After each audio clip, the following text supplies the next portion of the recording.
The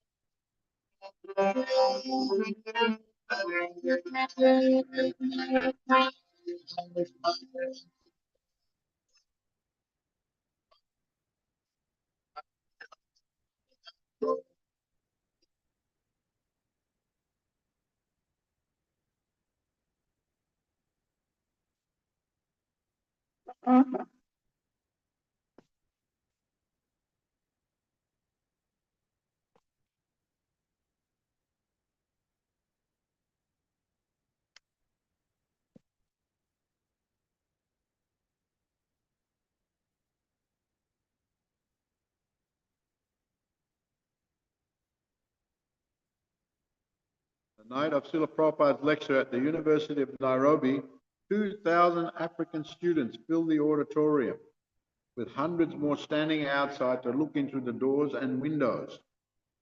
First, Prabhupada had Bhuta Bhavana, a black American disciple, deliver a short introduction using some borrowed Swahili phrases. Harambai, he began, which means, welcome brothers, let us work together.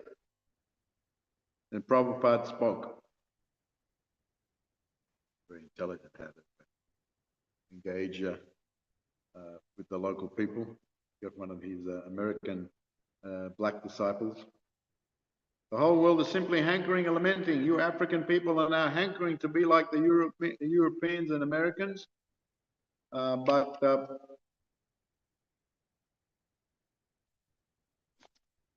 Europeans have lost their empire. They are now lamenting. So one party is hankering and one party is lamenting. We have come to these African countries to invite all intelligent Africans to come and understand this philosophy and distribute it. You are trying to develop yourselves, so develop very soundly. But don't imitate the Americans and Europeans who are living like cats and dogs. Such civilization will not stand. The atom bomb is already there. As soon as the next war breaks out, all the skyscraper buildings and everything else will be finished. Try to understand from the real standpoint, the real view of human life. That is the Krishna consciousness movement, and we request you to come and try to understand this philosophy. Thank you very much. The audience burst into applause. I don't know if that was Prabhupada's full lecture, but maybe just an excerpt. The audience burst into applause, giving Prabhupada a standing ovation. This response proved once again that Krishna's message spoke to the heart. It was for all people, regardless of their political, geographic, or social predicament. When Prabhupada had first landed at the Nairobi airport, he had assured the reporter that he would be preaching to the Africans. And now he was. He was delivering to the Africans the same message in the same process of devotional service he had delivered to the Americans. What the Americans wanted and what the Africans wanted could be realized only in Krishna consciousness. Krishna consciousness would work anywhere if sincere, intelligent persons would only come forward and help distribute it. Prabhupada continued with outside speaking engagements while appearing on the popular TV show Mambo Leo. Prabhupada displayed a painting of Lord Chaitanya dancing and chanting with his devotees. The interviewer asked Prabhupada why only Caucasians appeared to be in the picture. He said, well, there are many colors in India, Prabhupada replied. And who is the central figure here? The interviewer asked. This is Sri Chaitanya Mahaprabhu, Prabhupada replied. He is God. He cannot be God, the large burly interviewer retorted. What do you mean he is God? This is a human being. But Prabhupada became even more aggressive than the interviewer. Why do you say he cannot come as a human being? Why God cannot come as a human being? In another of his many Nairobi lectures, Prabhupada stressed that peace was possible only on the spiritual platform. Krishna consciousness alone would unite the present factions. For instance, in Africa, the Indians may be satisfied with their own method, but the Africans are not satisfied. So if one is dissatisfied in material life, then another is satisfied, and then there will be disturbance. But if you come to the Krishna Conscious platform, if you engage yourself in the transcendental loving service of the Supreme Personality of Godhead, then your mind and soul will be fully satisfied. Prabhupada went on to explain his plans for helping Africans. We have come to Africa to educate the people, not only Indians or the Hindus, but also the native people, the local population. I am glad that our people are going to Sankirtan party in the streets as we go everywhere in London and New York and all the big cities of the world. We are trying to lead our Sankirtan parties through the streets. The local African boys and girls and gentlemen are gathering. They are receiving this movement. So there's every possibility of spreading Krishna consciousness everywhere. This movement has come here, so I request that those who are present try to cooperate with the Krishna consciousness movement, and I am sure that the African boys and girls will take part in it, as you have experienced. And we have a great many African boys and girls as our students in America, so there is no difficulty. It is not that because one is very busy, therefore he cannot serve God, or that because one is poor or black or white, then he cannot serve God. No, anyone who takes to the process of pure devotional service will never be checked. Prabhupada also asked his audience to help the devotees establish a center in Nairobi. We must have a place to stay. Unless we stay, how can we prosecute the movement? Therefore, help us immediately, give us a place and see how things improve. You've already tested this movement and found that it has been successful all over the world. Why not in Africa? We are not a sectarian group. We don't consider whether one is African or American.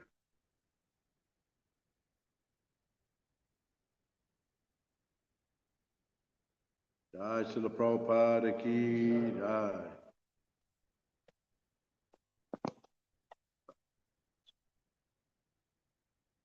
Om Namo Bhagavate Vasudevaya. Om Namo Bhagavate Vasudevaya.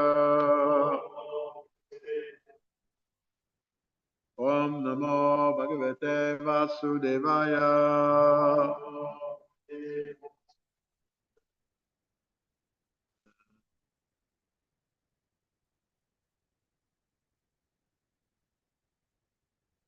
We're going to start at the 29, is it? Huh? Or 26 to 29. Right, this is just a description of the different mountains in the Jambudvip. Translation. There are other mountains beautifully arranged around the foot of Mount Meru, like the filaments around the whorl of a lotus flower. Their names are Kuranga, Kurara, Kushumba, Vaikanka, Trikuta, Shishira, Patanga, Uchaka, Nishada, Srinivasa, Kapila, Shankar, Vaidurya, Jarudi, Hamsa, Rishabha, Naga, Kalanjara, and Narada. Text 27. On the eastern side of Semaru Mountain are two mountains named Jatara and Devakuta, which extend to the north and south for 18,000 yojanas. Similarly, on the western side of Semaru are two mountains named Pavana and Pariyatra, which also extend north and south for the same distance. On the southern side of Semaru are two mountains named Kailasha and Karavira, which extend east and west for 18,000 yojanas. And on the northern side of the Semaru, standing for the same distance, east and west, two mountains named Trisringa and Makara. The width and height of all these mountains is 2,000 yojanas. Semaru, a mountain of gold, of solid gold, shining as brilliantly as fire, surrounded by these 8 mountains. 28, translation. In the middle of the summit of Meru is the township of Lord Brahma. Each of its 4 sides is calculated to extend for 10 million yojanas, 80 million miles. Sorry. It is made entirely of gold. Therefore, learned scholars and sages call it Satakumbi. Satakumbi. Text 29. Surrounding Brahmapuri in all directions are the residents of the 8 principal governors of the planetary systems, beginning with King Indra. These abodes are similar to Brahmapuri, but are 1/4 the size. Purport Srila Vishwanath Chakravarti Thakur confirms that the townships of Lord Brahma And the 8 subordinate governors of the planetary systems, beginning with Indra, are mentioned in other Puranas: Meru, Nava, Purani, Syu, Manovat, Yamaravati, Tejavati, Samyamani, Tata, Krishnang, Ganapara, Shradavati, Ganamvati, Tata, Chanya, Maho, Daya, Yasavati, Cha, Brahmindra, Bayadinam Yatakramam. Brahma's township is known as Manavati. Those of his sisters, such as Indra and Agni, are known as Amaravati, Tejavati, Samyamani, Krishangana, Shradavati, Gandhavati, Mahadoya, and Yasovati. Brahmapuri is situated in the middle, and the other 8 Puris surrounded in all directions. Thus end the Bhaktivedanta purpose of the 5th canto, 16th chapter of the Srimad Bhagavatam, entitled The Description of Jambudvip. And the next chapter is entitled The Descent of the River Ganges, so we can read on. So we've got good description. We've been reading from here, and how the Bhumandala spreads out a long way. Bharat Varsha is just a very small section of it, one of the Varshas, 9 Varshas that surround this Mount Semarud that goes up like an upside down cone. And as mentioned here, it's made of solid gold. Solid gold, so it must be very wide. Somehow or other, Brahmapuri on the top is very big, and the description was there. To have an idea of all these measurements and so on and so forth is very difficult from our point of view, but yet these are the statements coming in the Srimad Bhagavatam, coming down from thousands of years before, heard even before Sukadev Goswami heard from great authority. So we can just have an appreciation for the Bhumandala system. On the south, interesting, on the south there's one mountain named the Kailash. Now I don't know if it's the same mountain range as the Himalayas, where Kailash is situated, but it's on the southern side where Bharatvash is. 2 mountains named Kailash and Karavira, and they go east-west, and just below that is the Bharatvash. So you have this mountain in the middle, mountain ranges there, mountain ranges there, mountain ranges there, and valleys in between, lakes. These are very heavenly abodes. They're not exactly Svargaloka, which is up higher in the universe, but they're like practically like a Svarga, like a heavenly system. And the other residents of the Varshas, of the other Varshas, besides Bharat Varsha, they are there, they don't accrue karma, they are there because of the result of their previous highest activities. And as mentioned, I think we'll read on, that these residents of the other Varshas, they are worshipping a form of the Lord, different incarnation, so on and so forth, and they, their lives are, they don't go through all the different ages and the sufferings of the Bharatvash. But then again, Bharatvash is fortunate because so many incarnations have descended to Bharatvash, and so many holy rivers flow through Bharatvash. And even in the Kali Yuga, one is fortunate because of the appearance of Lord Chaitanya Mahaprabhu. And so one can take advantage of his Sankirtan movement. Just like Prabhupada, we read that he was traveling to different countries. He traveled to Africa, asking people to help and participate in the Krishna conscious movement, which is actually the movement, the Sankirtan movement, coming from Lord Chaitanya Mahaprabhu, spreading all over the world, especially coming from Lord Chaitanya. Of course, the Krishna conscious movement, you could say Krishna conscience goes right back to Lord Krishna, so it has its origins there. He is the original instructor. So it's very ancient, but the movement of spreading all over the world is more recent from Lord Chaitanya. And so the people of Bharatvash, even though they don't have existences like even the other Varshas, what to speak of residents of the other islands of the Jambudvip, they're like a heavenly existence. Still, as mentioned, that the residents of Bharatvash are fortunate that so many incarnations, so many rishis have come. Lord Chaitanya has come. So many holy rivers are flowing through, like in the next chapter we'll read now, about the descent of the river Ganges. So we'll go on. We won't read the summary of the chapter. We'll just go straight into the first verse, text 1, 17, 1, Canto 5, text 17, chapter 17, text 1, Sri Sukarabhacha is continuing to speak, very long verse there. I'll read the translation. Sukadev Goswami said, "My dear king, Lord Vishnu, the enjoyer of all sacrifices, appeared as Vamanadeva in the sacrificial arena of Bali Maharaj. Then he extended his left foot to the end of the universe and pierced a hole in its covering with the nail of his big toe. Through the hole, the pure water of the causal ocean entered this universe as the Ganges River. Having washed the lotus feet of the Lord, which are covered with reddish powder, the water of the Ganges acquired a very beautiful pink color. Every living being can immediately purify his mind of material contamination by touching the transcendental water of the Ganges, yet its waters remain ever pure. Because the Ganges directly touches the lotus feet of the Lord before descending within this universe, she is known as Vishnu Padi. Later, she received other names like Janavi and Bhagirati. After 1,000 millenniums, the water of the Ganges descended to Dhruvaloka, the topmost planet in this universe. Therefore, all learned sages and scholars proclaim Dhruvaloka to be Vishnupad, situated on Lord Vishnu's lotus feet.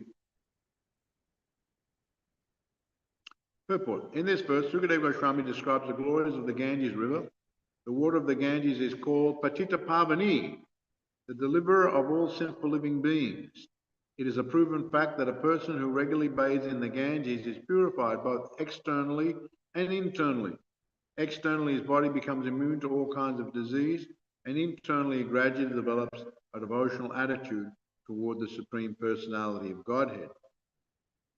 Throughout India, many thousands of people live on the banks of the Ganges, and by regularly bathing in her waters, they are undoubtedly being purified both spiritually and materially. Many sages, including Sankaracharya, have composed prayers in praise of the Ganges, and the land of India itself has become glorious because such rivers as the Ganges, Jamuna, Godavari, Kaveri, Krishna, and Narmada flow there. Anyone living on the land adjacent to these rivers is naturally advanced in spiritual consciousness. Srila Madhvacharya says, Varahe Vama Param Tu Tad Anyeshu Tu Dakshinam Param Kalpeshu Bhagavan Ujjahara Trivikramaha. Standing on his right foot and extending his left to the edge of the universe, Lord Vamana became known as Trivikrama, the incarnation who performed 3 heroic deeds.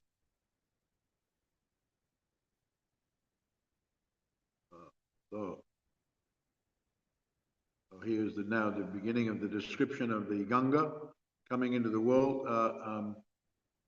This all came because of the sacrifice that was sacrificial arena, that the sacrifice that was performed by Bali Maharaj under the direction, of course, of his Guru Sukracharya, and had all the priests assembled.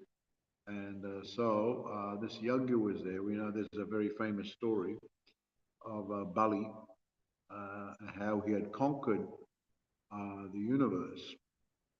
And that story is very elaborately told. I think in the 8th canto of the Srimad Bhagavatam, the story is told that Bali, the grandson of Prahlad Maharaj, naturally became the leader of the Daityas, appearing in the family of Diti. Diti was one of the wives of Kashyapa.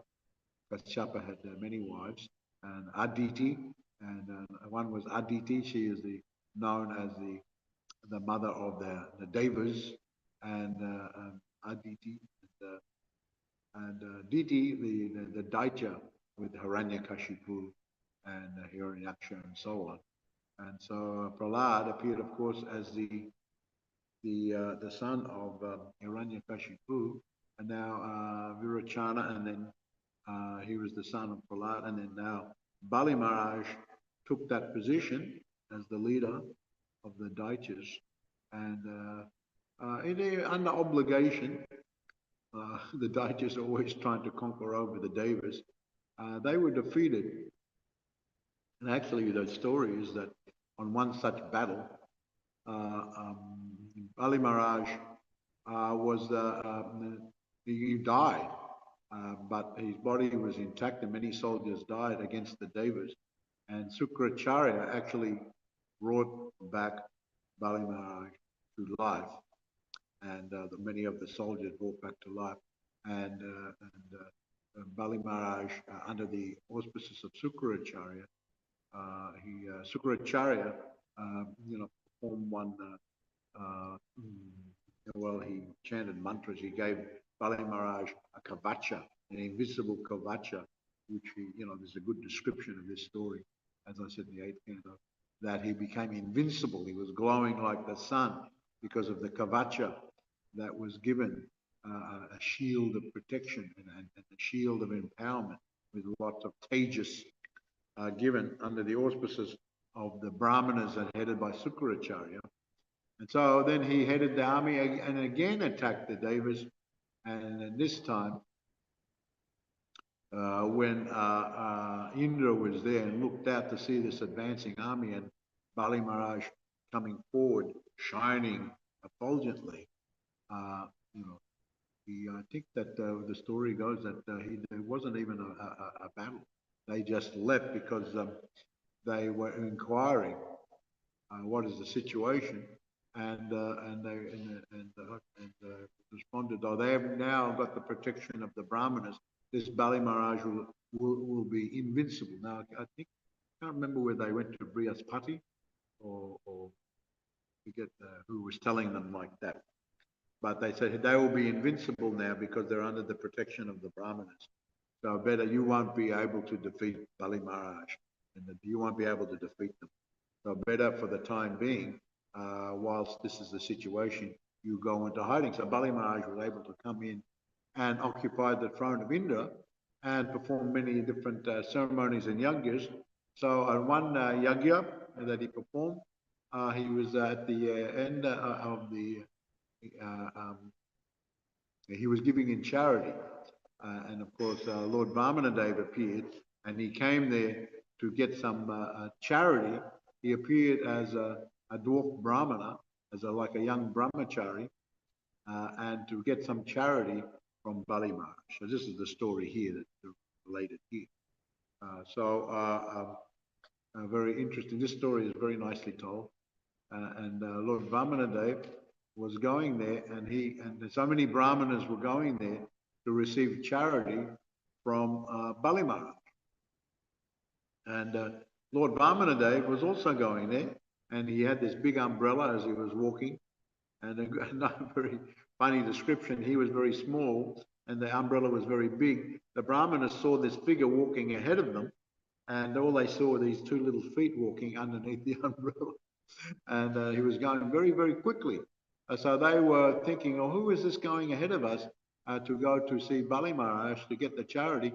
He's going ahead, so he'll get all the good charity." They were thinking like that, and they were trying to catch up with him, but they couldn't catch him. They couldn't catch him. So Lord Vamanadev, he reached there first, and so Bali Maharaj received him and greeted him very nicely, and said that I want to give you charity, so ask anything you want. And so it was Lord Vamana who said, "I just want the 3 steps of land." So Bali Maharaj in the beginning was thinking that this is no, I'm the emperor of practically of the whole universe. Don't just ask for 3 steps and I can give you everything. So now previous to this, another story mentioned in the Puranas, that previous to this, Bali Maharaj had a conversation with Prahlad Maharaj, who said that the Lord will come. The Lord will come. So he had some idea, but he wasn't exactly sure who it was going to be. And so he had some suspicion that this is a Brahmana, may be the Supreme Personality of Godhead. So anyway, Lord Vamana said, no, no, I just want the 3 steps. So Bali Maharaj reluctantly just agreed, all right, take your 3 steps. And so here the description is with, he extended his left foot to the end of the universe and pierced a hole in its covering with the nail of his big toe. So a very nice description. So this was the, I went to one temple when I was traveling around India one time, where they had the temple, the main deity was Lord Trivikrama. Trivikrama means one who has taken the 3 steps.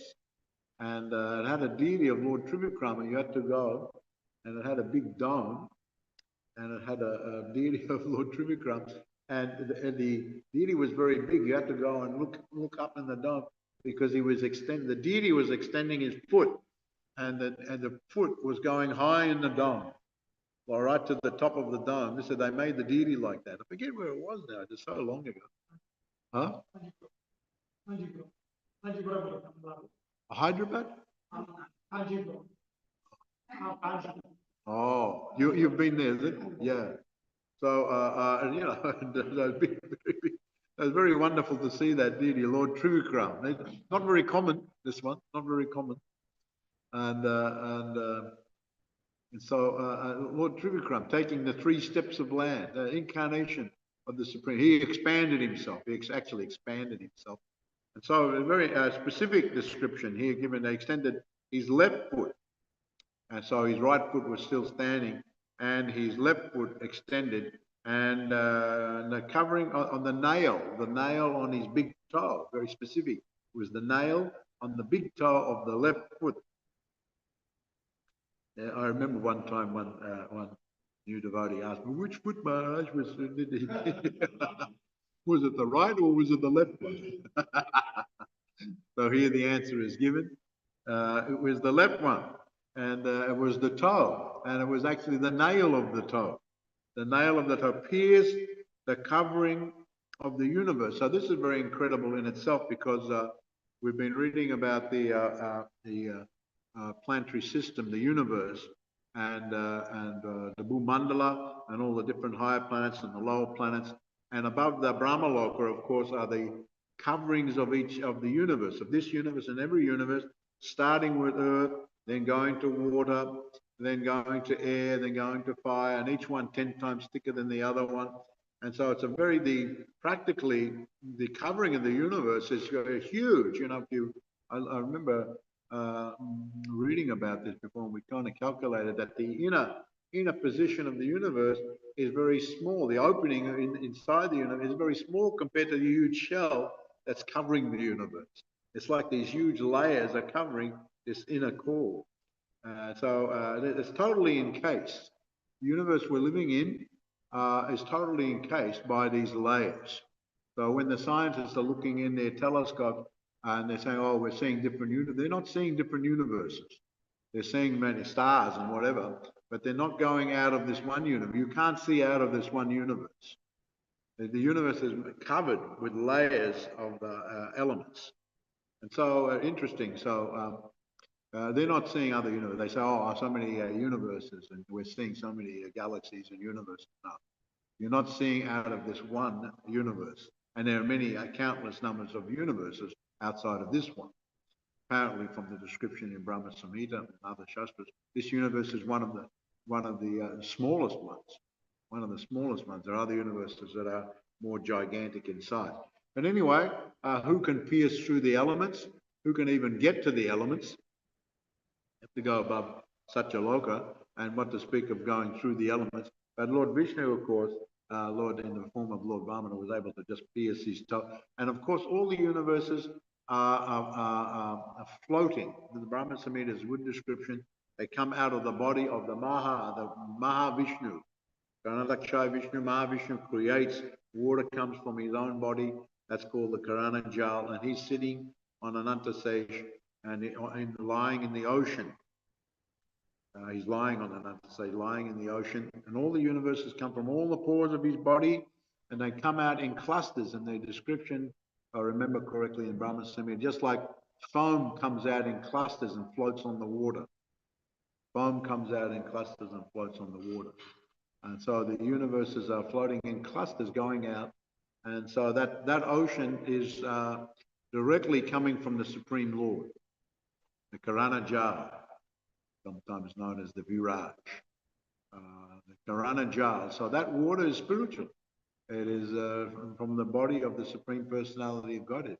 Just like when we offer the water to the Lord, it turns spiritual.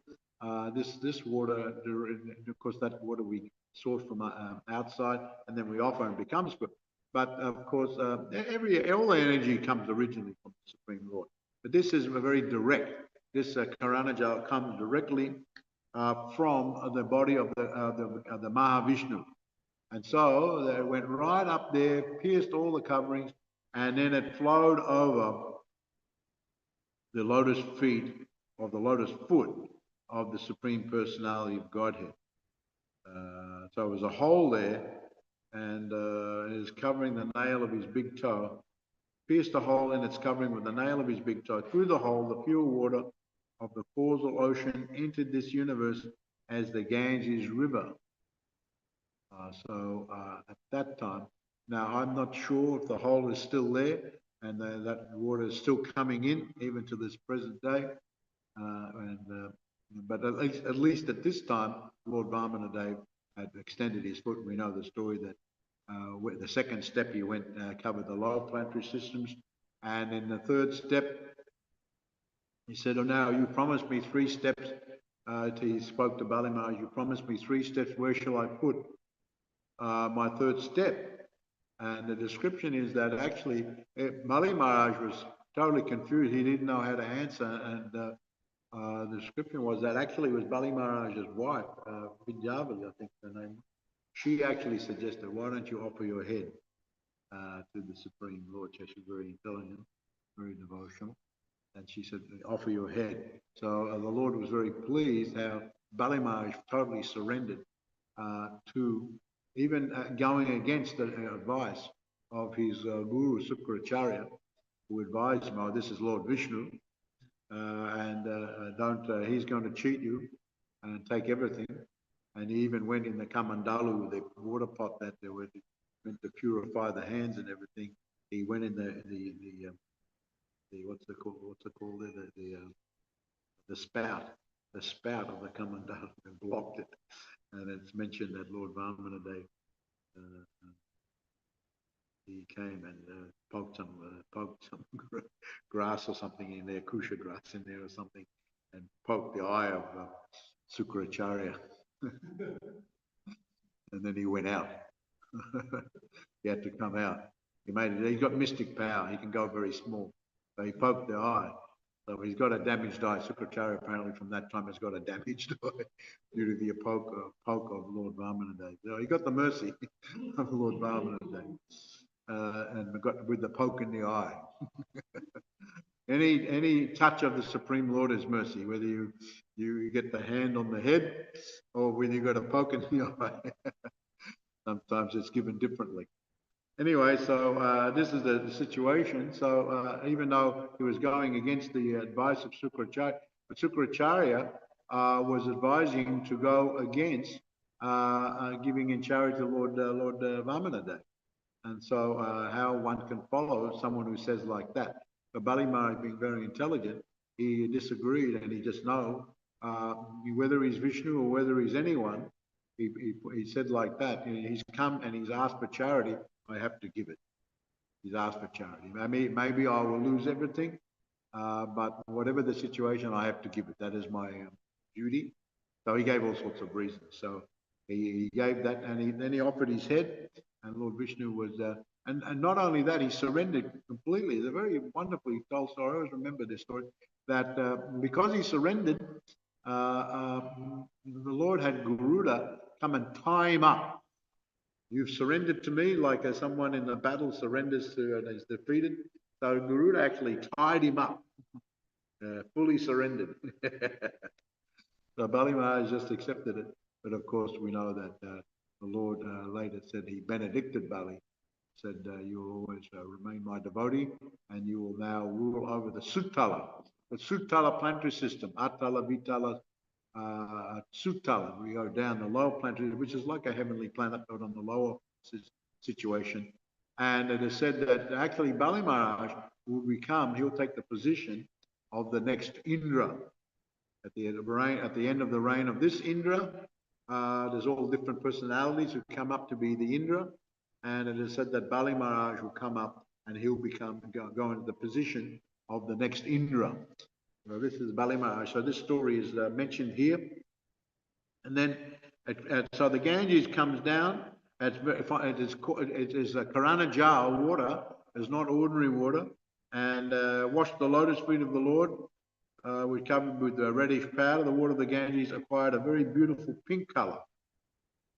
Every living being can immediately purify his mind of material contamination by touching the transcendental water of the Ganges, yet its waters remain ever pure. Of course, Prabhupada mentions about the Patita Pavani, the water of the Ganga. Different rivers are also mentioned here: Jamuna, Godavari, Kaveri, Krishna, Amada. We'll read about these as we'll read more about the Ganges as we go through the verses. Comes to Dhruvaloka. Finally, it's carried down. It comes down. First of all, it came down, passed through the topmost planetary systems, and came to the, I think it's mentioned here, the Ganges.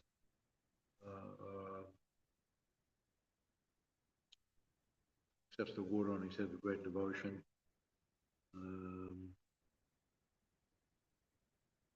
And after it goes to Dhruvaloka,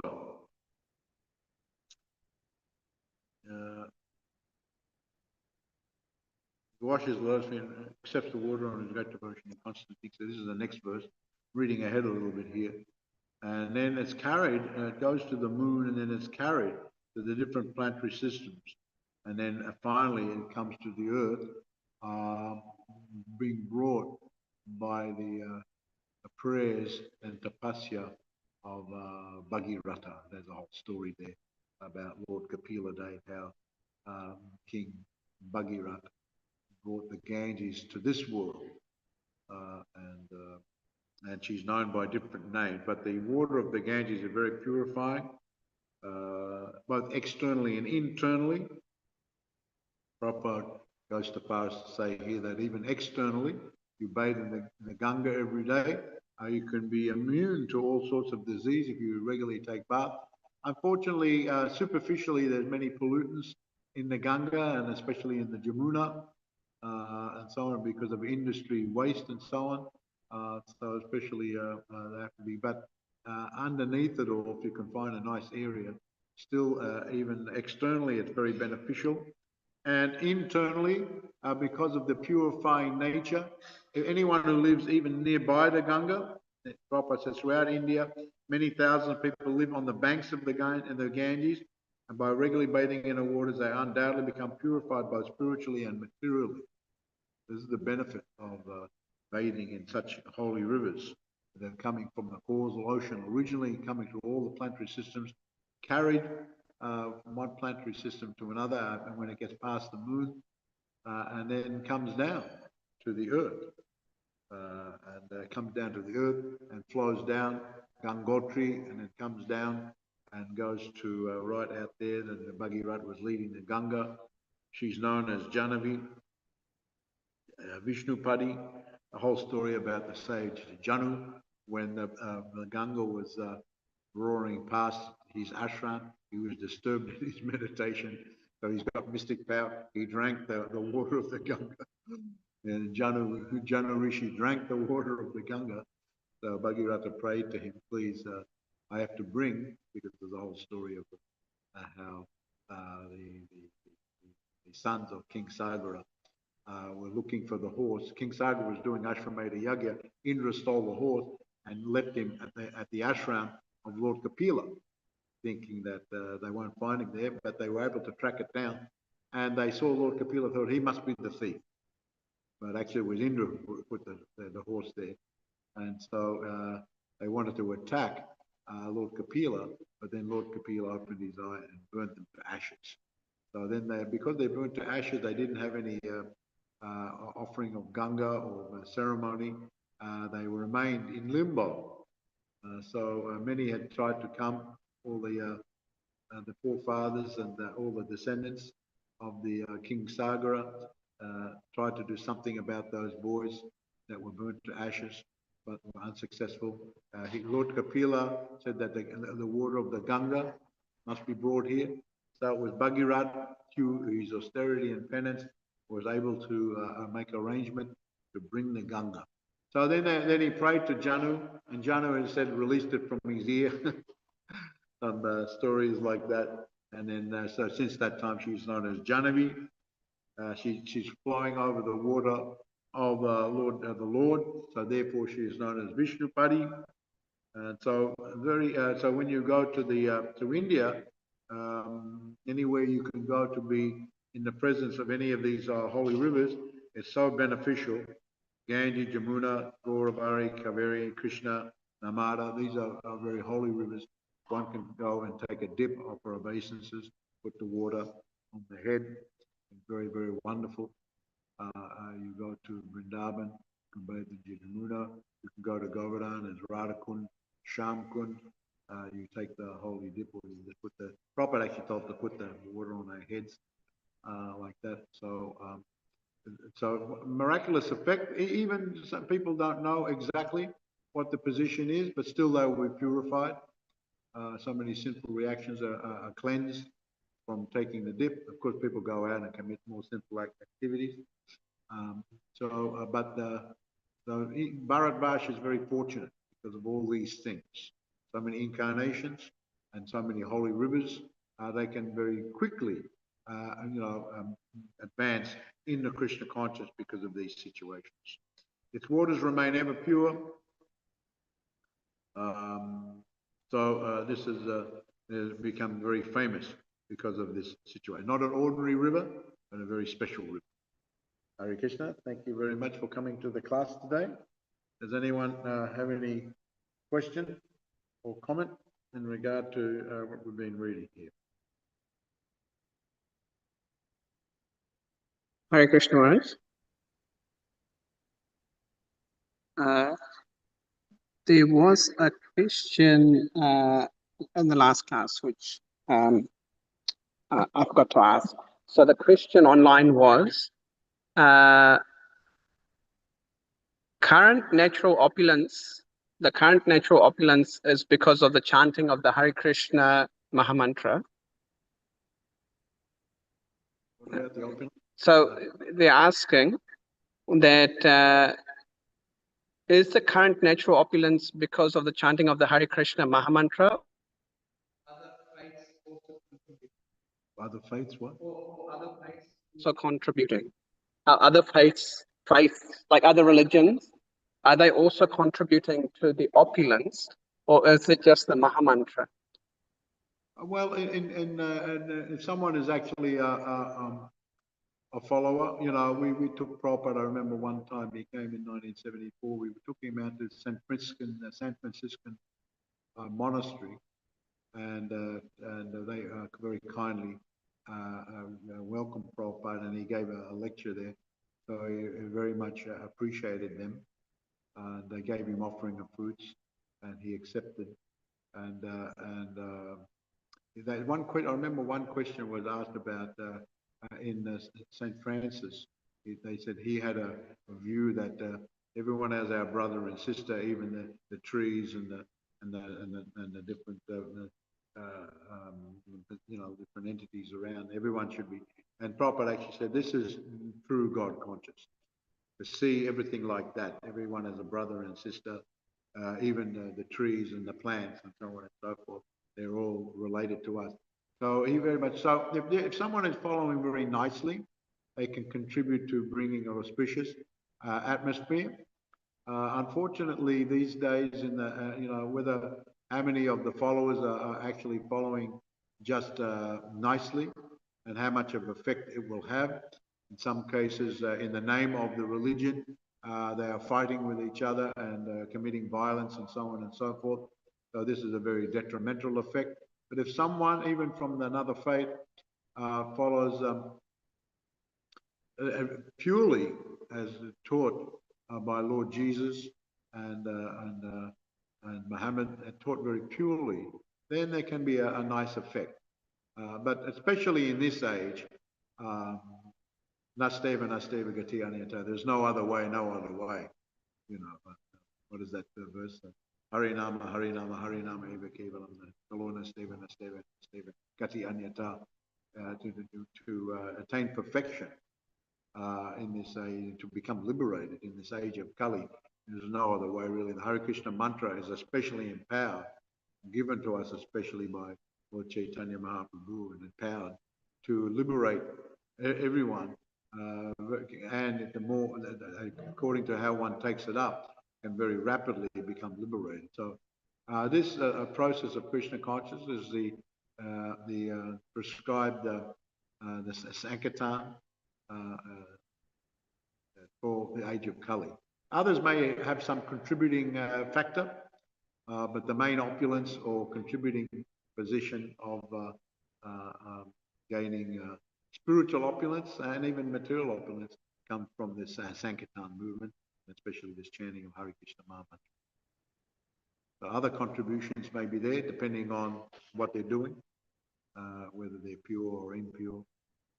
If they're not so pure, then the effect one and can be also a mix of some very inauspicious results from the so-called following. So-called following. Okay. Yes. Yeah, come close because the echo is a killer for me. I can hear better when you're more closer like that. It's more better. So we have been discussing the opponents in the workshops. So are they able to liberate themselves from fear? Is it? They can liberate from their workshops, or they have to come to workshop. Well, anyone from any position, they are worshipping. You mean the other Varshas? Yes, yeah, they are worshipping a form of the Supreme Lord, and then the description will be given as we read through. So they can. It depends on their level of the Krishna consciousness. It's not that everyone has to come and take birth at Bharatvarsha. So Prabhupada said, if you can go back home, back to just like Lord Brahma. He goes, our Lord Brahma is very devoted to the Krishna and goes back home, back to God at the end of his life from Brahma Loka. It's not that he has to again come to Bharatvarsha. But the demigods, seeing that the beauty of Lord Chaitanya's Sankirtan movement, sometimes it is said they desire to take birth at Bharatvarsha, to take advantage of the Sankirtan movement and just do chanting Hare Krishna and very easily able to go back home, back to God. But from any position, one can go back home, back to God. I think I was telling a story from Gita Mahatmya, the Lord Indra, was displaced from his position, and another one was there, and then he came and reciting Bhagavad Gita. Of course, he was reciting here. Oh, actually, it's mentioned that he went back home. He went to the Vaikuntha. I don't know which particular Vaikuntha he went to, but he was here. But it's not that they can, if one gets the association of great devotees like Narad Muni, that's why Narad Muni travels everywhere. He can travel anywhere in the universe and give his association doing the chanting and everything like that. So they can go back home, back to Godhead from any position.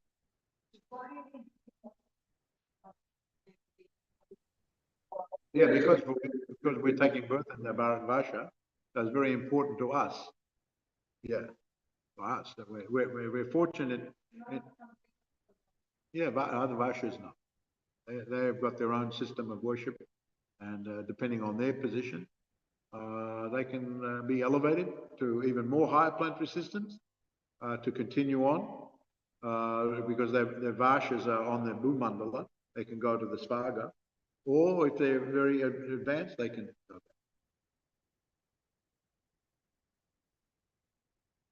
Not that everyone has to come to Bharat Varsha.